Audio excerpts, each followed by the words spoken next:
पूर्व मंत्री अशोक अरोड़ा द्वारा कुरुक्षेत्र के विकास को लेकर प्रदेश सरकार पर निशाना साधने के बाद अब भाजपा के थानेसर विधायक सुभाष सुधा मीडिया से रूबरू हुए। उन्होंने कहा कि भाजपा हाईकमान जिसको नगर परिषद चुनाव में टिकट देगी वही थानेसर से नगर परिषद का चेयरमैन होगा।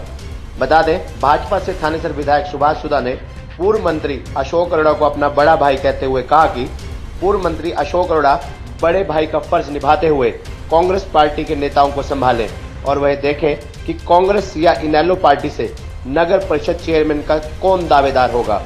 भाजपा की चिंता अशोक अरोड़ा ना करें। वहीं उन्होंने कहा कि अशोक अरोड़ा कभी इनेलो में रहे तो अब कांग्रेस में, वह चिंता इन लोगों की करे, भाजपा की चिंता करना अशोक अरोड़ा छोड़ दें। वहीं थानेसर विधायक सुभाष सुधा ने अशोक अरोड़ा पर तंज कसते हुए कहा कि अशोक अरोड़ा इस समय खाली बैठे हुए हैं और चुनाव लड़कर देख ले कि कौन ज्यादा विकास थानेसर का करवा रहा है। गलत बात कही है। मैं खुद भाजपा का कार्यकर्ता हूँ। मैंने क्या कहा है कि अगर पार्टी, मैंने अभी आपको कहा भी है, पार्टी के जो मार्गदर्शन होगा, पार्टी के जो आदेश होंगे, जिस पे भी पार्टी हाथ रखेगी, इसको इलेक्शन लड़वाना है, हम उसी को लड़वाएंगे। भारतीय जनता पार्टी में ऐसा कुछ नहीं होता। जो कैंडिडेट जीतने वाला होगा, पार्टी उसके पूरा निर्णय लेगी, पूरी टीम बैठेगी, पार्टी कार्यकारिणी है, पूरा बोर्ड है पार्टी का।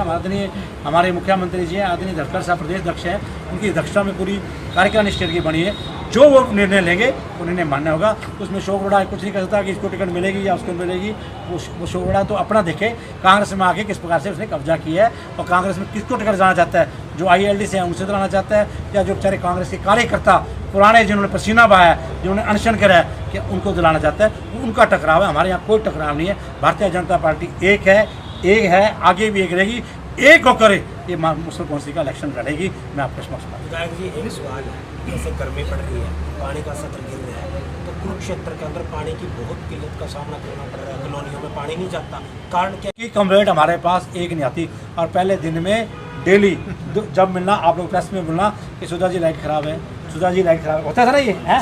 आप बता दो 15,000 एलईडी लगी। प्रदेश में पहला शहर है कि जिसके अंदर 15,000 एलईडी, एक भी आदमी अब कंप्लेंट नहीं करता, ऑटोमेटिक वहाँ चली जाती है। हमारा जो इन्फॉर्मेशन सेंटर बना हुआ है, जहाँ पर हमारा डिजिटल बना हुआ है, पूरा बोर्ड बना हुआ है, वहाँ चली जाती है, वहाँ से क्लियर आती है, ये लाइट खराब है, इमीडिएट लाइटिंग होती है। बहुत बड़ा काम हुआ है, 15,000 एलईडी लगी।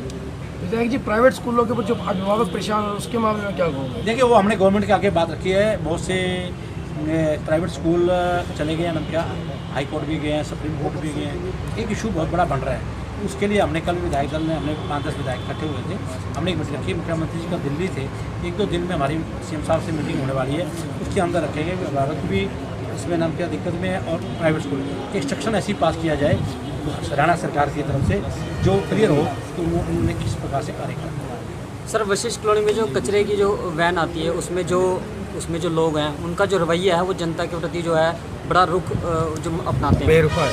वशिष्ठ कॉलोनी में जो आपकी वैन आती है, या तो आज ड्यूटी से चले जाएंगे, नहीं तो आज चेंज। वहाँ का जो शख्स है वो ये कहता है कि अगर एक दिन भी अगर रह जाता है तो वो कहता है कि मैं 2 दिन का नहीं उठाऊंगा। वो कहता है भाई जो मर्जी, आज के बाद आएगा नहीं, दूसरा आएगा आपके पास। तेरी कॉलोनी से सब्जियाँ तो टुटियाँ लगा रखी। पीछे मैंने जी मीडिया में मुद्दा उठाया था, एक्शन ने सारी टुटियाँ कटवाई, पानी आने लग गया, दोबारा फिर लगा दी। क्या आप बात करेंगे? ओपन टुटियाँ लगा रखी है। हाँ बिल्कुल, बहुत अच्छी बात आपने की। जो ये ओपन टुटियाँ लगा रखी हैं वो लगा ही नहीं सकते। उन सबको हमें अभी एक्शन से पानी नहीं जाता उसको बंद। लेकिन हमने अपने टाइम में, मैं आपको और बता दूं, हमारे यहाँ सबसे बड़ी बात है कि यहाँ पर सीवरेज ट्रीटमेंट प्लांट नहीं थे। 2 सीवरेज ट्रीटमेंट प्लांट हमने लगवाए। एक लगवाया नरकातारी में जाकर देख सकते हो, एक बस स्टैंड के सामने, कि टोटल सीवरेज बैग मारता था, कहीं सीवरेज ट्रीटमेंट प्लांट नहीं थे। ऐसी प्लानिंग मैं सोच नहीं सकता था। तीसरा सीवरेज ट्रीटमेंट प्लांट हमने खेड़ी मारकंडा में बनाने का निर्णय लिया। जमीन भी लेनी पंचायत से, उनका सारा सीवरेज पाके देखे खेड़ी मारकंडा। भाई आप तो खुश होने चाहिए, है आपके वहाँ सीवरेज ट्रीटमेंट प्लांट लगाने जा रहे हैं, बहुत जल्दी पास होकर आ जाएगा। तीसरा, हम अगले 20 वर्ष की प्लानिंग करके चल रहे हैं। ये 6 लाइन अगर उसको काली करनी होती तो मैं 2 दिन में पिपली रोड को काली कर देता, 3 दिन में। ये 6 लाइन करने के लिए, उसको पाड़ के 6 लाइन बनाने के लिए कोई कब्जे करके थे नजायज, कोई वृक्ष काटने लगे। जब हम वृक्ष काटने लगे, 1800 लोग दो बत्ती लेके खड़े हो गए थे। सुधा जी इस प्रकार से वृक्ष काटने लगे, 1600 वो कटवाए।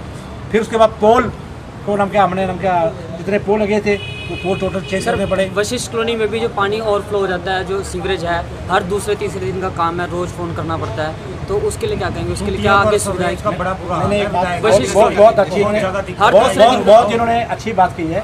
अभी मैं इनको पूरी क्लियर कर दूं बात को। क्या था कि 2 सीवरेज अभी तक क्षेत्र के अंदर सीवरेज ट्रीटमेंट प्लांट नहीं थे। मेरी बात सुनना ना, 2 सीवरेज ट्रीटमेंट प्लांट, एक हमने बस स्टैंड के सामने लगाया, एक जापान से नरकातारी में लगाया, 2 लग गए। उसके बाद हमने टोटल शहर की पोजीशन देखी, सीवरेज प्लांट क्या है।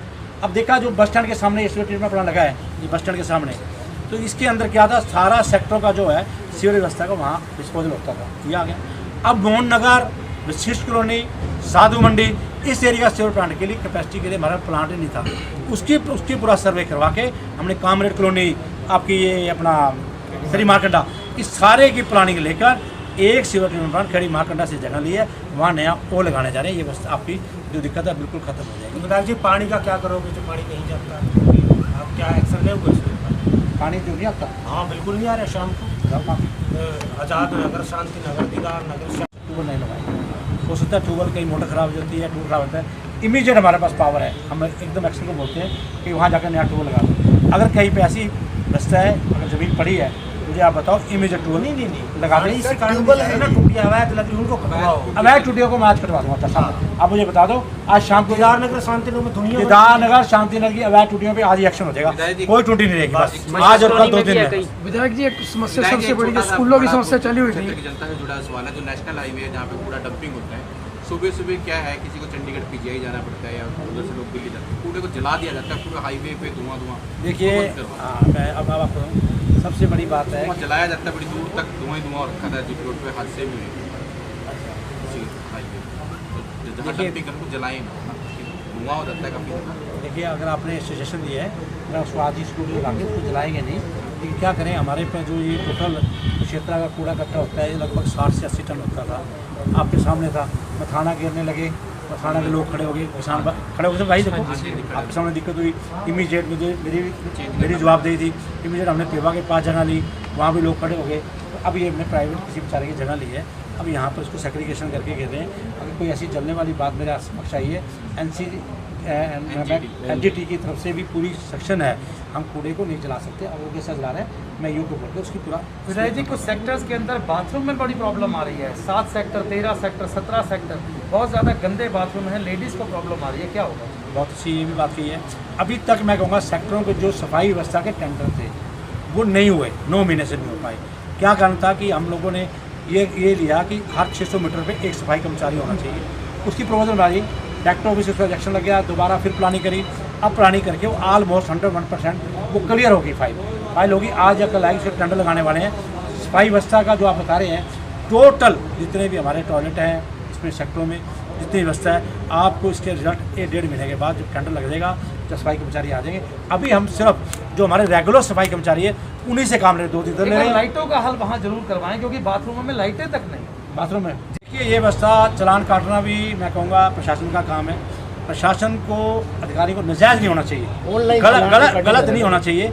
जब मैं बताऊँ किसी को हम कहते हैं मास्क डाल लो, जब लगता है कि 500 रुपये मास्क का फाइन लगेगा तो सब मास्क डालते जी हैं, बताओ जी। इसी तरह जब फाइन जब आपके डॉक्यूमेंट, गाड़ी के डॉक्यूमेंट, हेलमेट जैसे कैमरे लगे बाजार के बीच में, हेलमेट, ये मैंने आप लोगों की बात को सुना है, आदरणीय प्रशासन से बात करने जा रहा हूँ।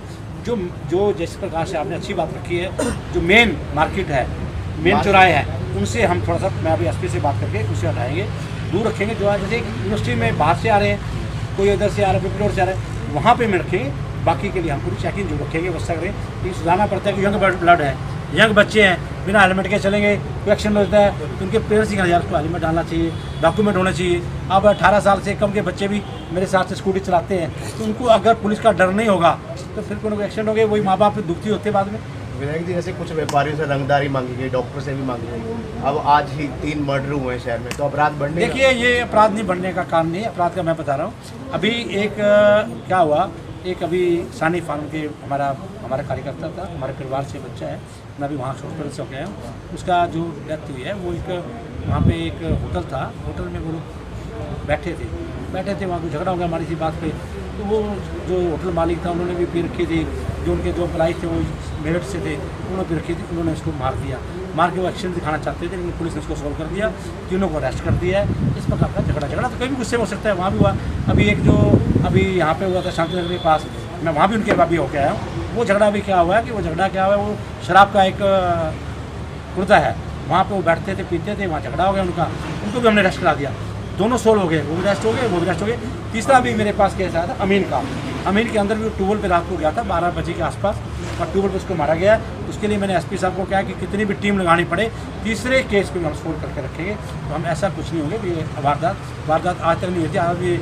आज भी एसपी साहब से मेरी बात हुई, एसपी साहब भी कहने लगे कि हमारे यहाँ तो ऐसा कभी हुआ नहीं करता था, मैं इतने साल से पोस्टिंग हूँ, पहले भी पोस्टिंग हूँ, तो पहली बार ऐसी वारदात हुई है। इसको सारे हम पूरा छानबीन कर रहे हैं, कहाँ पे कौन लोग ऐसी वारदात करते हैं, उन लोगों को हम कंट्रोल करेंगे, उन्हें आइडेंटिफाई करेंगे, ऐसे लोगों से हमें बच के रखना पड़ेगा। हरिद्वार जाते थे, हमें 4-4 घंटे लग जाते थे, आप देखिए 2 घंटे में किस प्रकार से इंफ्रास्ट्रक्चर तैयार है, पूरा रोड्स का इंफ्रास्ट्रक्चर है।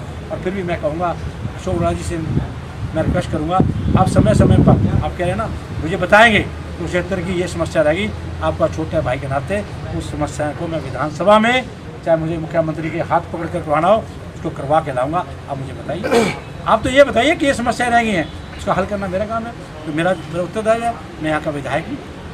विधायक साहब, जो आप पे कुरुक्षेत्र की जनता, थानेसर की जनता भी जानना चाहती है, जो थानेसर नगर परिषद का चुनाव होगा उसको लेकर जो बयानबाजी की जा रही है, आपके परिवार से होगा या बीजेपी से करेंगे? देखिए, मेरा एक छोटा भाई सेक्टरों में रहता है, क्योंकि पार्टी में हमारे समर्थन दिया है, वो भी समय समय पर इस बात को कहता है। मैं उनसे रिक्वेस्ट करूँगा, आदि अरोड़ा जी से भी करूँगा कि अरोड़ा जी एमएलए के इलेक्शन को 3 साल पड़े हैं, मेरी आपसे हाथ जोड़ के विनती है, आप ये इलेक्शन लड़ लो चेयरमैन का, पता लग जाएगा पब्लिक में कौन डेवलपमेंट कराता है, कौन विकास कराता है, कौन नहीं कराता। आप सामने आ जाइए, आप दूध पानी का पानी हो जाएगा। आप खाली बैठे हो, आप लड़ लो, है आप लड़ो। आपने कांग्रेस पार्टी में आके कांग्रेस के कार्यकर्ताओं को खत्म कर दिया है, उनको नहीं लड़ी। और आज भी मैं कहूँगा जो ILD से कार्य करते हैं, अरोड़ा से वही टिकट मांग रहे हैं, कांग्रेस वाले कार्यकर्ताओं को टिकट क्यों लेने देते? उनके ऊपर हैवी है। आप आ जाएगा, जब किसको लड़वाएंगे, आप किसको बचा देगा? अब मैं अपनी बात करता हूँ, भारतीय जनता पार्टी ने मुझे विधायक बनाया, मैं यहाँ से 5 साल पहले विधायक रहा, अब भी दोबारा विधायक भारतीय जनता पार्टी से।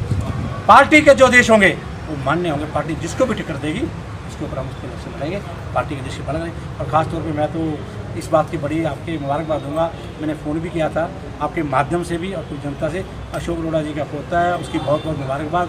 मैं अरोड़ा जी से कहूँगा एक पार्टी करें, हम लोगों को मिठाई खिलाएँ, हाँ जी है तो उनका मैं बहुत बहुत मुबारकबाद देता हूँ। विधायक जी, सवा साल हो गया कोरोना काल चल रहा, विकास की बात हो रही है, रोजगार की बात नहीं हो रही। 1.5 साल में दुनिया का रोजगार गया। कुरुक्षेत्र की अगर बात करें, हज़ारों लोग रोजगार से वंचित हुए हैं, नौकरियां गई हैं, चाहे प्राइवेट सेक्टर हो चाहे कोई भी सेक्टर हो, रोजगार की बात कोई नहीं करता। देखिए, रोजगार की बात भी आपके सामने है कि गवर्नमेंट इस बारे में सोच रही है। जिस प्रकार से आपने मोदी जी ने किस प्रकार से गरीब जनता को जो राशन नहीं मिलता था, राशन की व्यवस्था कराई। आदरणीय मुख्यमंत्री जी ने भी कहा, कोरोना काल में जिनकी डेथ हुई उनके अकाउंट में पैसा जा रहा है, तो लिस्टें बन रही हैं। तो जो पहलू पे हमारे से डिमांड आ रही है, इसी पहलू में आ रही है। अब दुकानदार भाई देखिए, आपके सामने किसी ने सोचा था कि अभी दुकानों के लिए हमने 20 साल से 20 साल का स्टोर वेट दे रहे हैं, 40 का 50 का। हम दुकानदार भाई को, मैंने कल भी रखी थी बात कि बहुत से दुकानदार भाई जो मुस्लिम काउंसिल के दुकानों पे किराए बैठे हैं, उनके पास ना तो कोई ना ट्रांसफ़र लेटर है ना अलॉटमेंट लेटर है। तो मुख्यमंत्री जी ने कहा एक छोटी सी रसीद भी दिखा देंगे, हम उनको दुकानें दे देंगे। बहुत बड़ी बात उनको मालिकाना हक देने जा रही है। विधायक शहर में जितने मुख्य चौक हैं वहाँ पर CCTV कैमरे लगाए गए, कैमरे तो लगे लोगों की सुरक्षा की दृष्टि से, ताकि कोई भी आपराधिक वारदात हो। और किसी ने सोचा भी नहीं था कि 6 लाइन बनाएंगे, हमने बनाने की व्यवस्था की। 6 लाइन सारी पाड़ के 57 करोड़ रुपए का हमने टेंडर लगवाया, पहला ठेकेदार फेल हो गया, उसके बाद दूसरा आया। अब कम प्राइस पे, लो रेट पे अगर टेंडर डाल देंगे, ठेकेदार से हम रिक्वेस्ट कर सकते हैं, पूरा उनके अधिकारियों को टाइट किया हुआ है। बार बार मैं जा रहा हूँ रोड के ऊपर, आपको 2 बार गया हूँ। तीसरी बात, कल भी आदरणीय हमारे जो चीफ सेक्रेटरी हैं मिस्टर नाम क्या विजयवर्धन जी, आदरणीय PSCM DC साहब, और मैं उमाशंकर जी हमारे PSCM, प्लस हमारे जो PWD के लोक निगम है, कल भी उनसे मीटिंग करके आया हूँ कि पिपली रोड का कार्य थोड़ा जल्दी करा जाए। हमारे दुकानदार भाई हैं, जो दिखता है किस प्रकार से धूल उठती है, उनको तकलीफ है, उनकी तकलीफ विधायक के नाते मेरी है। और मैं विधायक के नाते इस बात को बिल्कुल करने का मैं कहना चाहता हूँ कि अगर मेरे कार्य के अंदर कोई लोग दुकानदार परेशान हो, तो उसका जिम्मेवार कौन है? विधायक, मैं जिम्मेवार हूँ, मैं उसका रिस्पॉन्सिबिलिटी। तभी उनके पास जाता हूँ, उनके साथ खड़े हैं, उनको भी पता है किस प्रकार से काम है। आप देखिए रोड्स का, गवर्नमेंट कॉलेज बेटियों का नहीं था, हमने बनवाया। नर्सिंग कॉलेज हमने, यूनिवर्सिटी आप देखिए। ब्रह्मसरोवर का क्या हाल था, आज लाइटिंग, आज ब्रह्मसरोवर पे 5-4 हज़ार लोग सैर करने जाता है। आप जाके देखिए उसका, आप जाके देखिए ज्योति सर इस प्रकार का थीम महाभारत का हम थीम बना रहे हैं। आप जाके इसके बाद देखिए 12वां का बाईपास, आप देखिए उसका 12वां का बाईपास, स्कूलों को अपग्रेड, आप जाके किरमत में देखिए किस प्रकार का हमने स्कूल बनाया। यहाँ पर हमारी बेटियों का स्कूल था, आज तक किसी का विजन नहीं था, किसी की सोच नहीं थी कि बेटियाँ सुबह भी और शाम को क्लासेस लगाती थी। हमने अपना स्कूल बनाया, गवर्नमेंट का दोबारा बिल्डिंग प्रोग्राम बना रहे हैं, बहुत सी व्यवस्था है। तो भाई मैं तो कहूँगा अशोक अरोड़ा जी, तो मेरे बड़े भाई हैं, ये कह रहे थे कि एलिवेटेड ट्रैक नहीं बनेगा।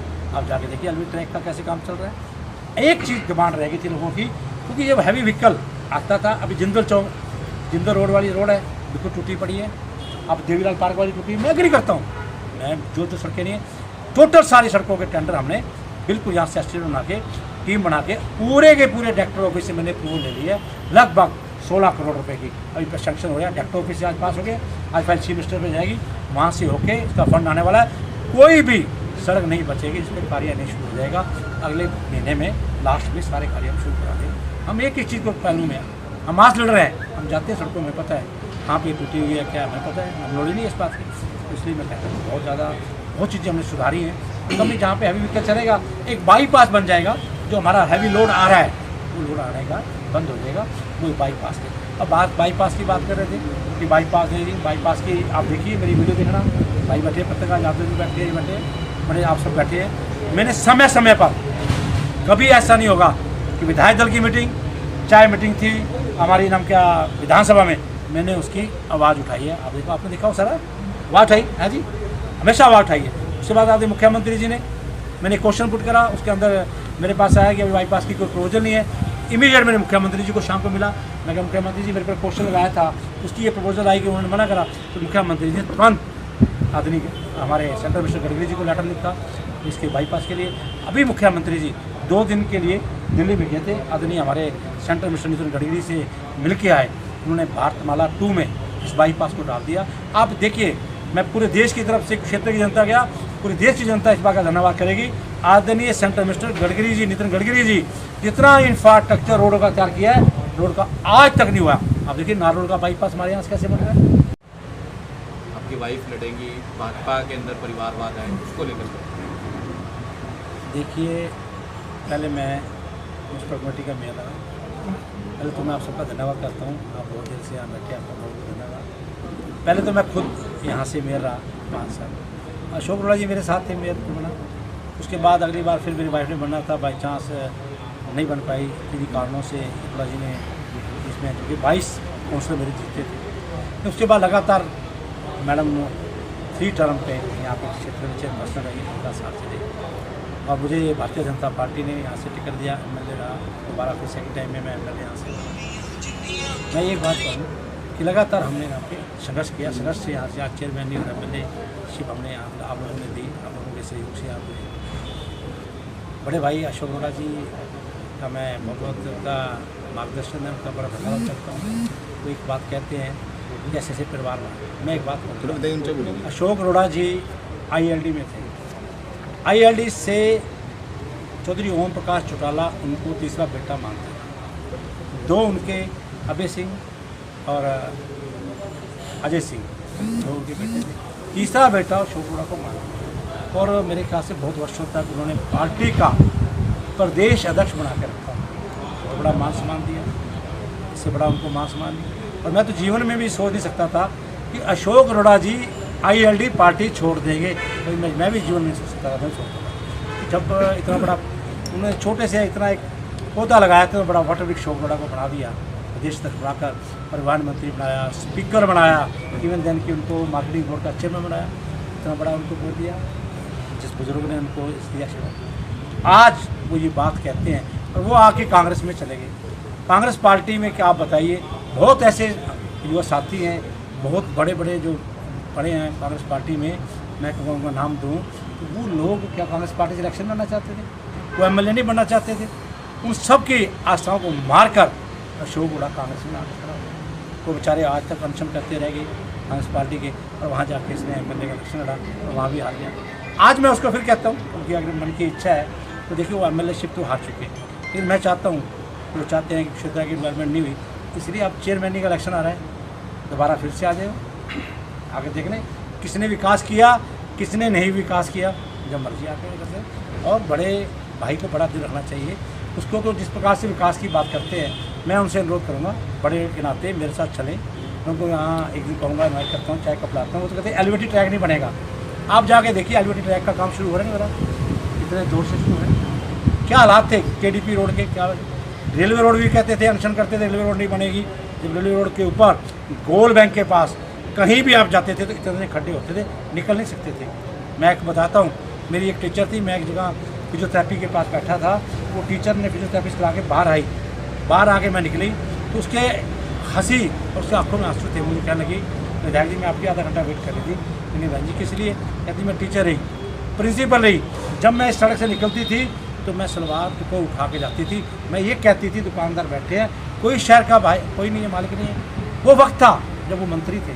आज जाके देखिए एक बूंद भी दोनों तरफ ड्रेन बनाकर रेलवे रोड पर पानी नहीं खड़ा होता। आप जाके देखिए भद्रकाली रोड क्या हालात थे, भद्रकाली रोड जनता स्कूल के पास कितना पानी खड़ा होता था, टूरिस्ट आता था, कितनी गंदी होती थी। आप जाके देखिए आज ढांड रोड देखिए 7 मीटर से 10 मीटर इमीडिएट अभी बनी है, आप देखिए वो बड़ी 7-10 मीटर, ठीक है।